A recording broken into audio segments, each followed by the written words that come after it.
what creature brutally attacked these men in the forest? Today, we're gonna look at 2 spooky stories about people's run-ins with terrifying creatures.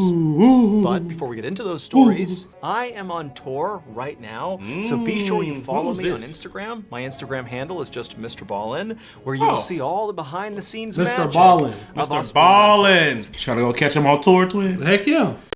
All right, guys, we just bought tickets to the Mr. Ballin show Friday. We'll be there. See you there, Houston. Swamp Stalker. Just after midnight on May 1st, 1971, a 20-year-old woman named Elizabeth Ford was sleeping on a couch in the front room of a small house near a city in Arkansas called Texarkana. Elizabeth and her husband Bobby were staying at the house with Bobby's brother and his wife for hurricane evacuation. Texarkana? Okay, I thought this was the story we heard when we went to Louisiana about remember in New Orleans about the family by the river where the bus crashed in? Oh, yeah. I thought this was that story. Bobby and his brother were still both awake, and Elizabeth could hear them talking in the kitchen quietly. The house was surrounded by woods and swampland, and Elizabeth had opened up a window above the couch, so a breeze was blowing in. Now, usually, she slept really well with the sound of the woods in the background, but tonight, she was tossing and turning. And this was because, as she lay there trying to sleep, she became very aware of a unique sound coming from outside that was not the sound of the trees blowing in the wind or the insects buzzing. This was something else. It was a slow creaking sound. And at first, it kind of sounded like it could be out in the woods somewhere.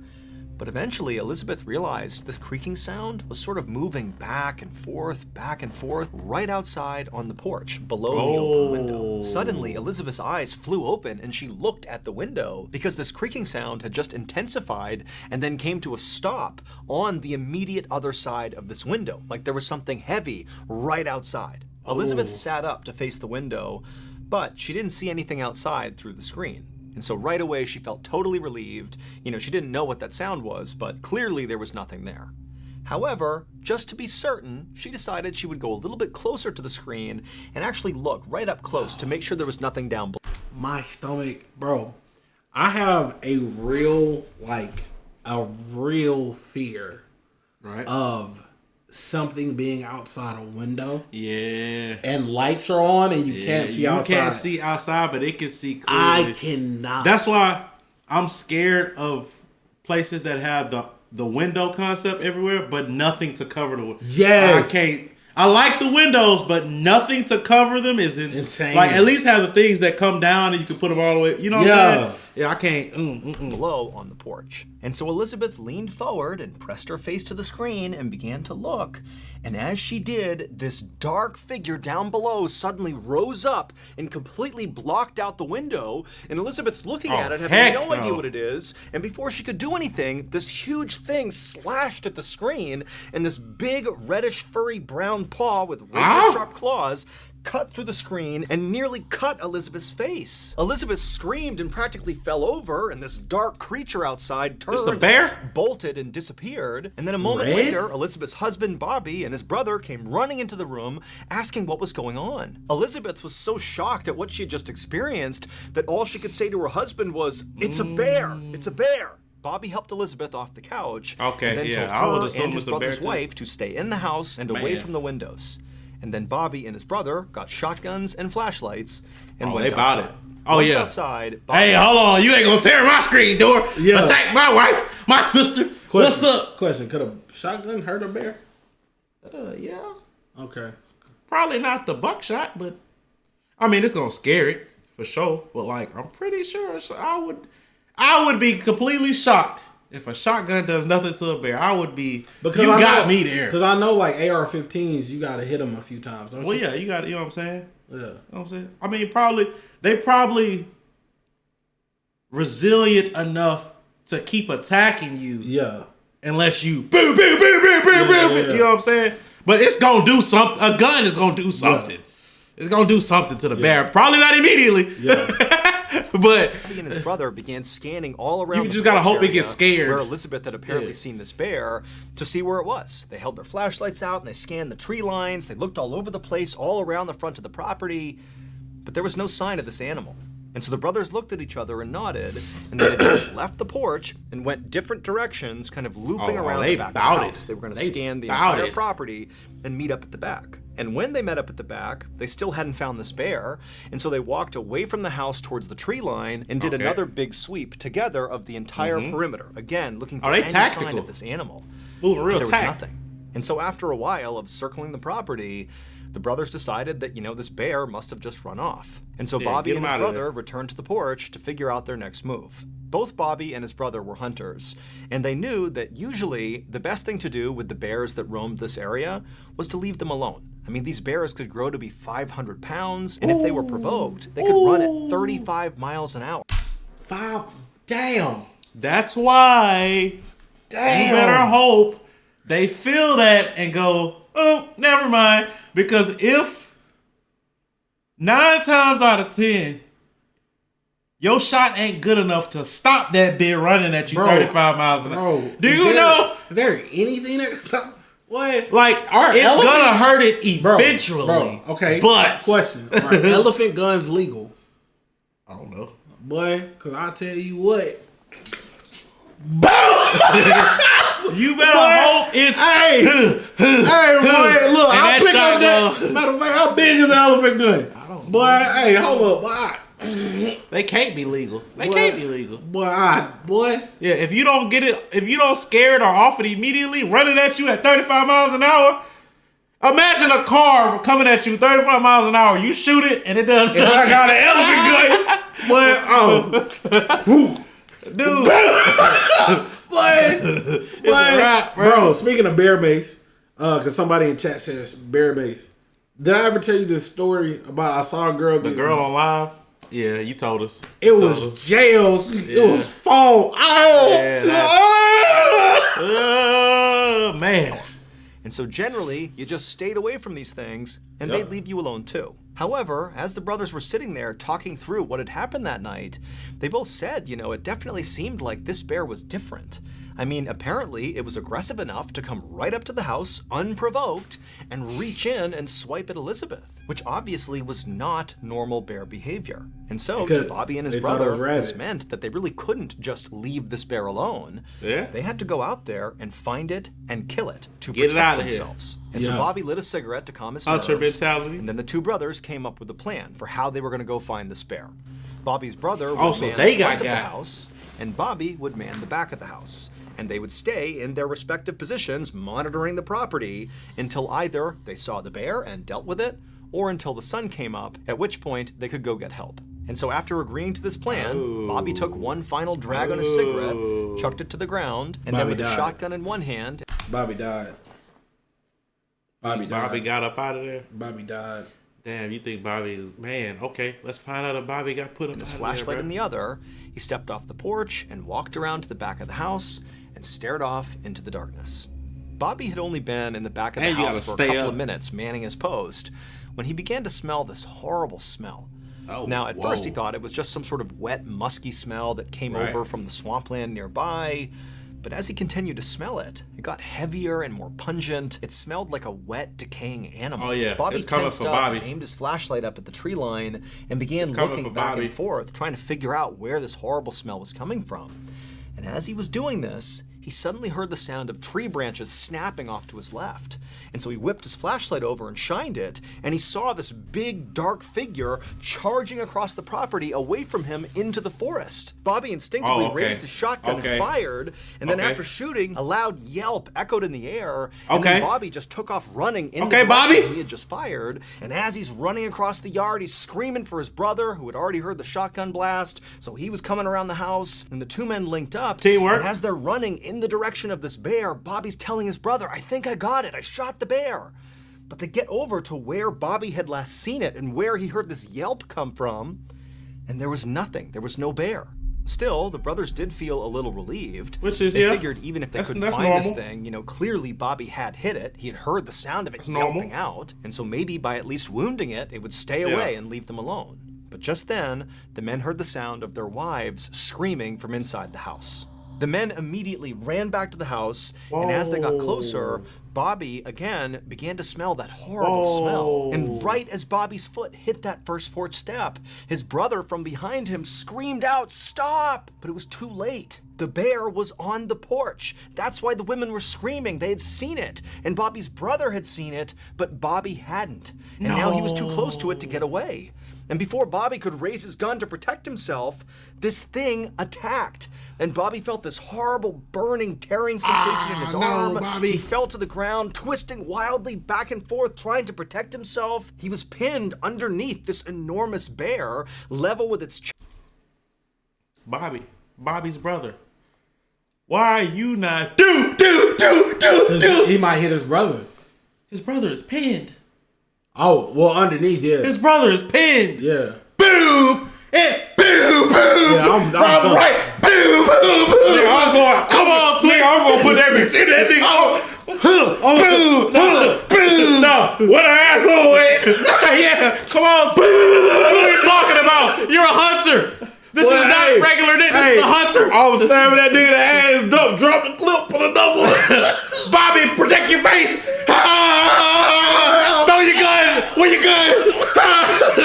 Come on, man. What are we talking about? its arms and legs on either side of him, and that horrible smell he was smelling was clearly coming from this animal. That's all he could smell from underneath. But just then, it was like a miracle, because to his side, Bobby could see there was an opening, and so he rolled and somehow got out from underneath this enormous There was no creature. shots fired? Bobby scrambled up to his feet, and he darted past the bear and rammed into the closed front door of the house. It popped open, he fell inside, and his wife ran forward and shut the door behind him, leaving Bobby's brother outside on the porch alone with the bear. But before any of them could do anything about that, they heard the sound of his brother's shotgun going off.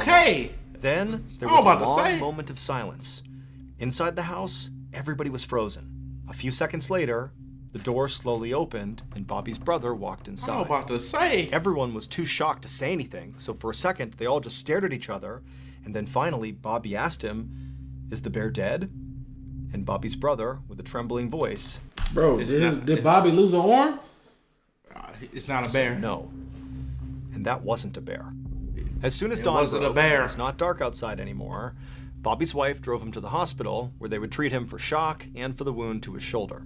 They had hoped to find it somewhere on the property, either dead or wounded, based on Bobby's brother's account of having fired at it basically point blank, but the creature was gone. They did find its tracks though, and this discovery made it clear that Bobby's brother was right, that this wasn't a bear. Because in the dirt surrounding the house were all these bizarre footprints and handprints of a creature that seemed to walk on its hind legs with 3 toes. They fought Bigfoot! They fought Bigfoot! They fought Bigfoot! I need answers from Bobby's brothers as to why. Obviously, we don't know the exact situation, like the what it looked like. But if y'all both have flashlights, you saw that bit first. You saw your brother get pounced upon. Why was there not a shot before this man got in the house?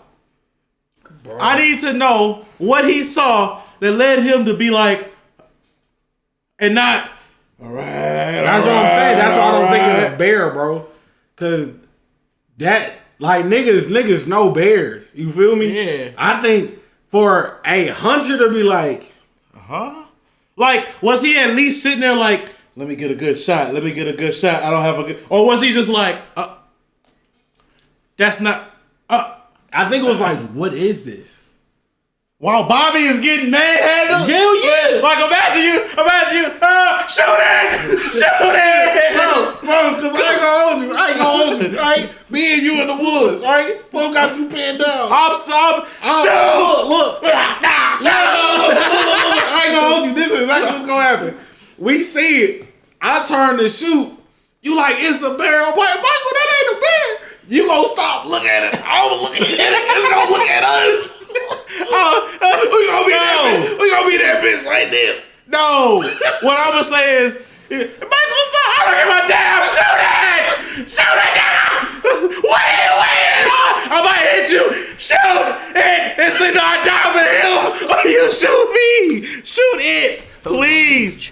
And had 3 long, sharp claws on its hands. And as unbelievable as this all seemed to the police, this actually tracked with what Bobby's brother said he saw when he was out on the porch. He said he saw a creature with reddish-brown hair all over it that stood over 7 feet tall, and after being shot, it took off running on 2 legs, and it ran fast. But the most terrifying thing about it, at least according to Bobby's brother, was actually its eyes. They were blazing red. And when the news of this...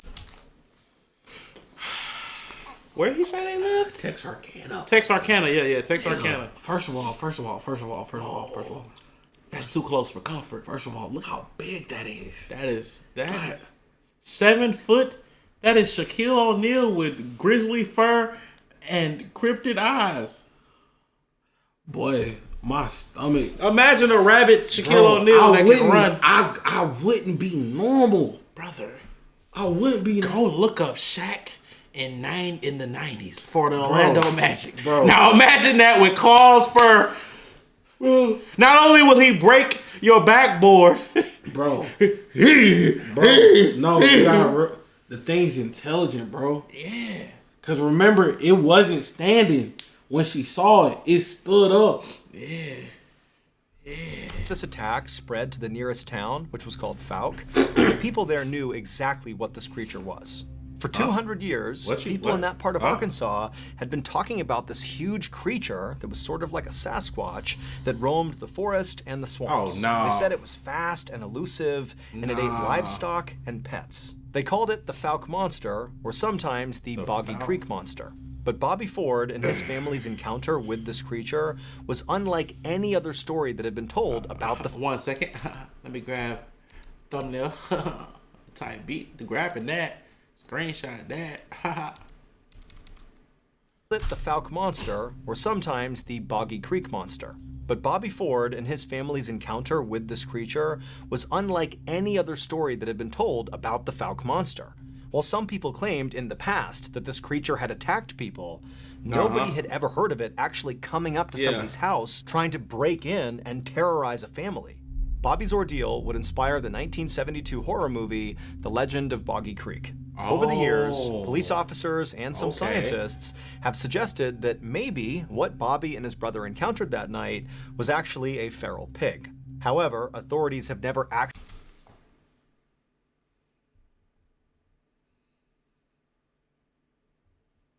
A feral pig?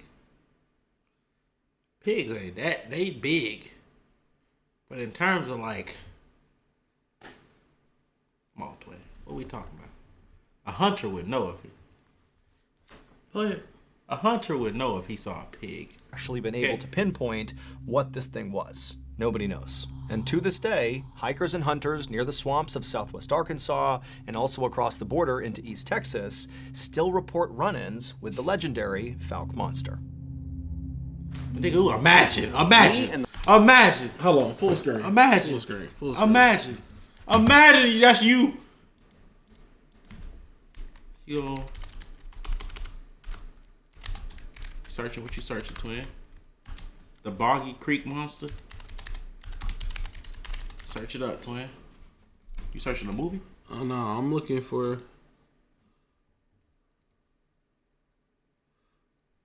The Boggy Creek. Oh, so this is a real thing in Arkansas. They made a whole movie. Oh, that's not the first encounter. Yeah. They knew what it according to the myth, the legend, the people knew what it was when they, you know what I'm saying? Whoa. Yeah. It's a whole thing, twin. They got a boggy. Oh, okay. Oh, so this is the.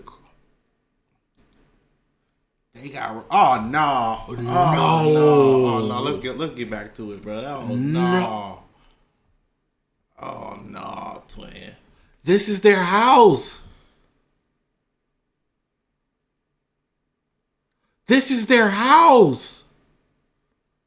Oh no, twin. Y'all should go there. No, we're not dealing with ghosts. Bro. We dealing with a mythical legend. They even got a whole monster mart. Yeah, nah, twin. No, bro. Nah, twin. No. Nah, twin. And the whole team at Ballin Studios have created a special thank you to all you amazing fans for all What's your good, support. Cursed Crusader? Now, you may have already heard about this. What you got, twin? But if you haven't, my very first book, Mr. Ballin Presents that's Strange, a Dark, and hard Mysterious, the graphic stories, That's a finally comes out this year on October Oh, that's cool. 1st. That's cool. That is okay. That's a Thank great you. product. The thank you is for anyone who pre-orders this book, which includes 9 feature-length, amazingly illustrated That's stories, dope. you will immediately gain access to a secret 10th story that's not in this book. This secret story is called A Forest So Evil, and it's really good. So here's how you get it. After you pre-order your book, whether you've already done that or you do it now, you're going to get a confirmation code. Go to the link we provided below and enter that confirmation code into the text box, but be sure you select doing the the damn appropriate thing, twin. vendor beforehand where you pre-ordered it from, and boom, you will immediately gain access to this secret 10th story. I am truly touched at all the support That's you've cool. shown me over the years, and so I That's really hope you cool. enjoy this bonus story as a big thank you. Again, pre-order your copy today. Pre-order and that, head to twin. the link in the Internet description, City enter your book. confirmation code to Hell get yeah. that bonus 10th story Coming called 2026. Forest So Evil. Oh Lord. Oh Lord. You know On the what evening lives of in my August head 1st, 2015. rent free? What? Them damn dogs from the first Hulk. Them damn dogs that his daddy had that was biting off his shoulder and he had to grow that bitch to get. Oh, no, that's nothing. You want to see something that lives in my head rent free? I'll show you. This haunted me.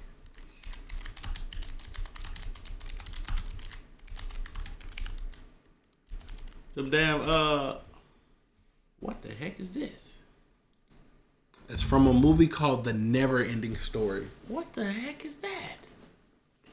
Digger, digger, digger, What the heck? What the? nigga. He's just in that bed. Press play. Just press play. He's just in that bed. For me, Gmork! I Gmork? betray Oh, that's an old movie. Yeah, oh, 84. Nigga, when I saw that as a kid, terrified me because I already had a bit of a fear for wolves. Right? Let me set the scenery up for you. All right. Okay. Right. Set the scenery up. Because WEF session. I love dogs. Right. But I was terrified of wolves because one random night for a week, I had a dream I got chased by 3 wolves. And I always get chased through the forest and I could never escape. Right. Right? The horror scene definitely traumatizing. But look, in the movie, he's reading the wall. The wall is telling of the story that's happened up to this point. So he's reading, and then at one point, it shows on the wall. He turns and look, and there's a wolf. This is what the wall shows. The immediate next scene, he Turns and look, and there's a wolf. Nigga, in darkness. Yeah. The craziest part, nigga, that wolf talks. Oh. Boy, my heart dropped. I say, that wolf was terrifying. You know what's even crazier? Before we get back into it, how large wolves actually are. Michael. Y'all thought big dogs were big. Michael. I didn't. Michael. Put the headphones on, man. They're like, oh no, you thought wolves were the size of dogs? No, they're wolves for a reason. Dean, a 20-year-old man named Fraser Beloyi walked alone down a main road toward his village in the South African province of Limpopo. Okay. Fraser was on his way home from Limpopo. work. He was pretty desperate to get there. It was only about 7:30 p.m., and usually around this time, Fraser was used to seeing other people out and about on this road, just kind of walking around in the dusk or, chatting or doing various errands, but tonight there was nobody out there. And in fact, in recent days, this area of Limpopo had basically become a ghost town. Nobody went out unless they absolutely had to, because over the last 10 days, over 20 people in this area had been brutally mauled. The victims had all insisted that the creature that had mauled them was some kind of four-legged demon, and they had begun calling it the Beast. Now, Fraser considered himself a pretty level-headed person who did not necessarily buy into the hype around this beast. He figured it was very likely just a dog. But still, he didn't want to get attacked. And so as he walked down this vacant road, he periodically looked over his shoulder just to make sure no dog was following him. As Fraser continued to walk along, he looked up and saw the You better do like suburban moms and walk with a stick. Them suburban moms, well, most of them, they don't go on their walks without a stick, a bat, or something. Cause ain't nothing finna get me out here. Bro, I remember I used to, after them dogs broke free, in middle school, I used to keep a 2x4. Yep. I used to keep like a small 2x4 in the ditch. Boy, after a while, every time them dogs would break out, they started leaving me alone. Oh yeah, cause perfect. I whack. After a while, forest fire that was raging on a mountain miles and miles off in the distance. A few days ago, the fire had started, and from Fraser's perspective, it still seemed to be going strong. In fact, in the darkness, it almost looked like the mountain was glowing red. Just then, Fraser noticed the turnoff for the shortcut that would take him through some forest back to his home. And when he got there, he stopped and looked over. Oh, you taking a picture of something in the chat? You gave me an idea. Okay, for sure. Shoulder one more time to make sure he was still all alone, and he was. And then he stepped off the main road, into the woods, and into the darkness. Under the tree canopy, the night suddenly seemed a lot darker. Bro, Fraser did his who best to think recorded about the this? chores he needed to do for his mother once he got home, instead of thinking about the beast. But he'd only been on this path for about 300 feet when he suddenly heard a rustling from behind him. And so right away, Fraser stopped and turned around and looked where the noise was coming from. Could it have been a dingo? Do they got dingoes in Africa? There's so many animals out there, ain't no telling what it could have been. But all he saw was darkness. There was nothing there. And so Fraser, for a whole minute, just stood there staring out into the tree line, waiting for something to move. But nothing did. A bold and so man. Fraser told himself he was just being paranoid. Everything was fine. A bold man, and bro. then he turned back around and kept on walking. But pretty quickly, his walk turned into a jog. And he was almost to the end of this path, almost out of the forest. He could see his village. It was right there. When he heard noises behind him again. Except now, in addition to the rustling sounds, he heard a new sound. It was like a wheezing sound, like a sick animal that was breathing heavily. Now, Fraser knew he was not just being paranoid. Something was out there, and it seemed like it might be following him. Without slowing down, Fraser looked over his shoulder again to see what was out there, but again, he just saw nothing. It was just shadows.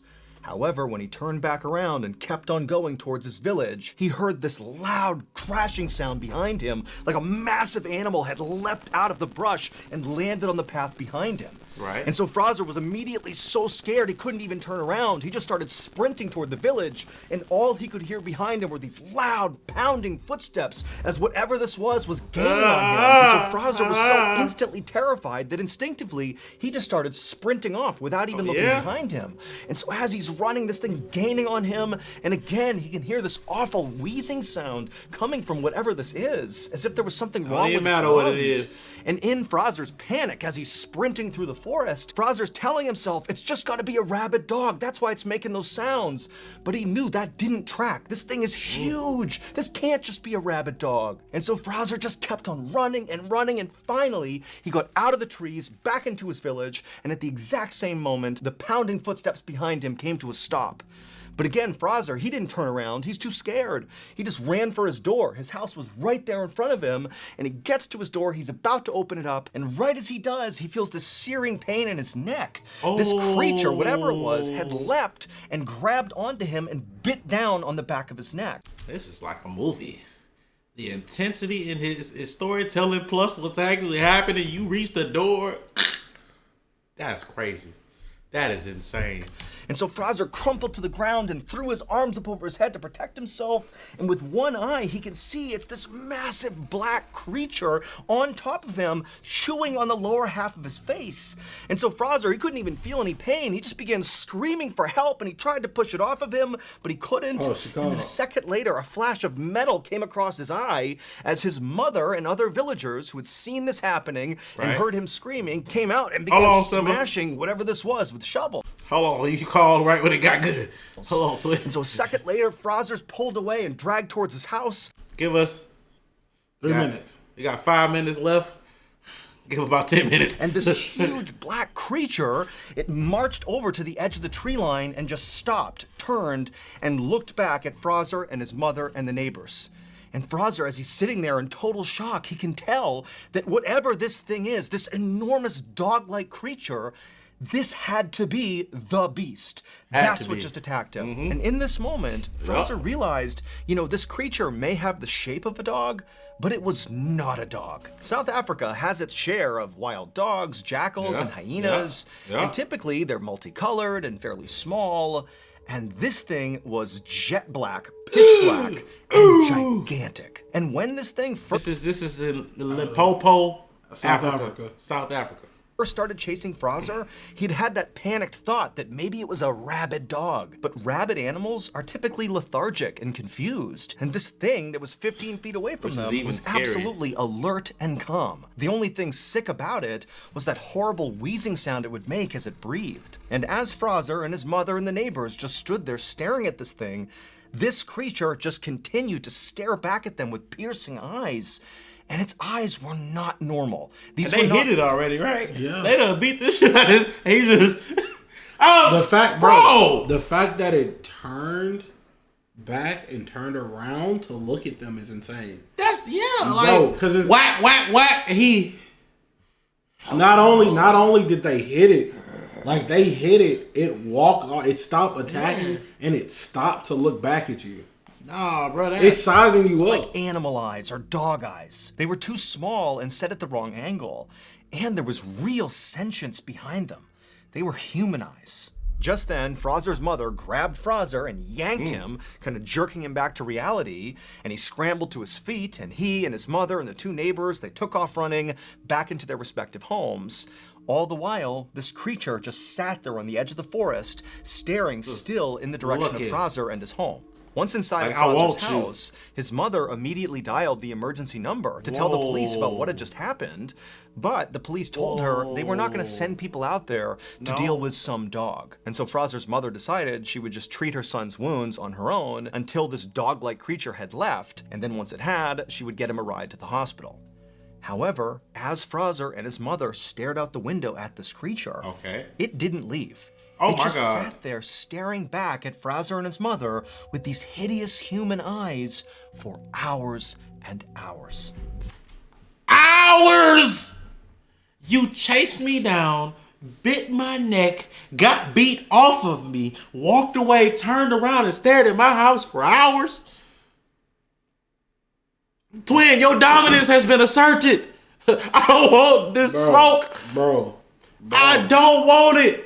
Bro, imagine your bully catch you, like you get off the bus. You get off the bus, that nigga, he like, oh, you just getting home? Come here. He catch you at the front porch. Make your daddy and your big brother come out. Get off of him. Yeah. He walked to the edge of the street to the sidewalk and say, you know what? No. And he stand right in front of your house for hours. Bro, like, I wouldn't think the cops is helping me. There's something wrong with him, and that's a beast. Finally, in the morning, it was gone. The attack on Fraser was the last straw for the people.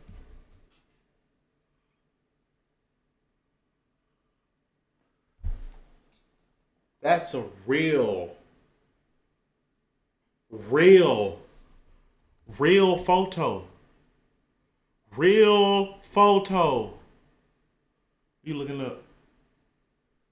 people of his village. They believed the creature that had bit his face No. was the demon beast that had hurt so many other people. And so the elders of Fraser's village came up with a plan of how to deal with this beast. And so a few days after the attack on Fraser, this group of elders went off on a journey up into that mountain that Fraser had seen off in the distance that had that huge forest fire on it.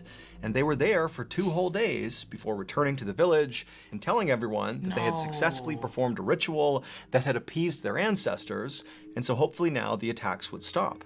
And sure enough, they did. They did not see the beast again. At least 40 people in Limpopo had encountered the beast at some point, either because they were attacked or they helped fend it off, like the neighbors did with Fraser. But because this beast was never caught, and it did stop attacking the village and just kind of disappeared, nobody ever actually figured out what it was. To this day, people in Fraser's village maintain that this creature was a demon and that it came down from the burning mountain. Because every person, including Fraser, who had encountered this beast, noted its wheezing, heavy breathing, as if its lungs had been damaged by smoke.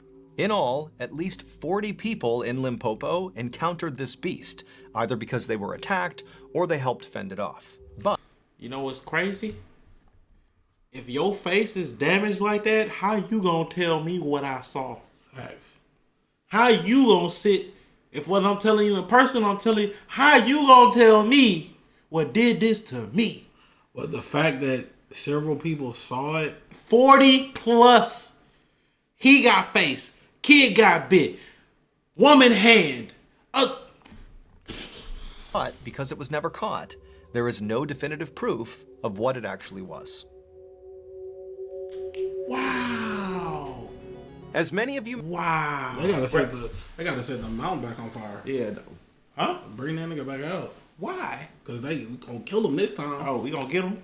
Boy. That's crazy.